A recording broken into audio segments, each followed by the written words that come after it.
Mainit na balita, idineklara ng House Committee on Justice na sufficient in grounds ang dalawang impeachment complaint laban kay Vice President Sara Duterte. Detalye po tayo sa ulat on the spot ni Tina Panganiban Perez. Tina? Connie, sufficient in grounds ang third at fourth impeachment complaints base sa desisyon ng House Committee on Justice.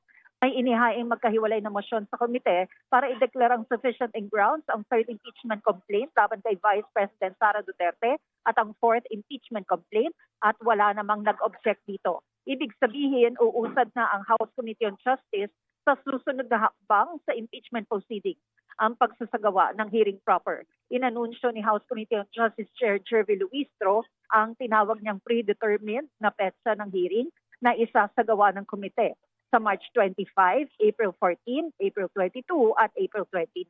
Connie? Yes, Tina, paliwanag lamang pag sinabi nating sufficient in grounds, iba pa rin ba ito doon sa sinasabing form or substance? Paano ba nagkakaiba dyan?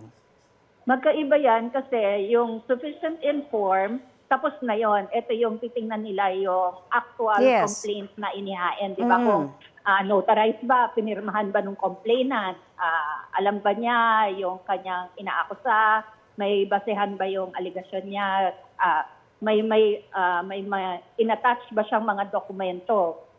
Tapos din sa sufficiency in substance, tapos na rin yon.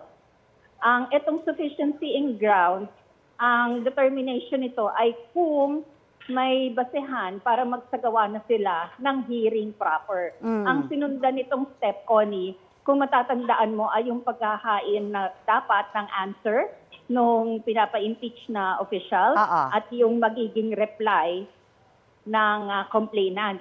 Pero sabi nga, dahil may waiver, yung mga complainant, di ba, na nagsumite sila ng manifestation na hindi na kami sasagot.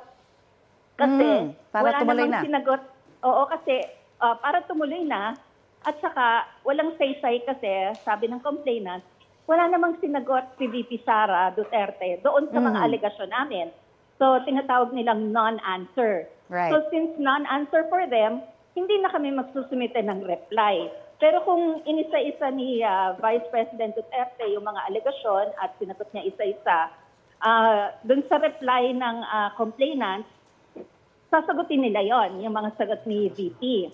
Tapos pagkasagot nila, may 3 days pa dapat si VP Sara Duterte na magsumite ng rejoinder niya. Pero dahil nga, sabi ng complainant, hindi na kami maghahain ng reply kasi wala naman kaming re-replyan, sabi ng committee, wala nang pleadings na pwedeng isumite para dito.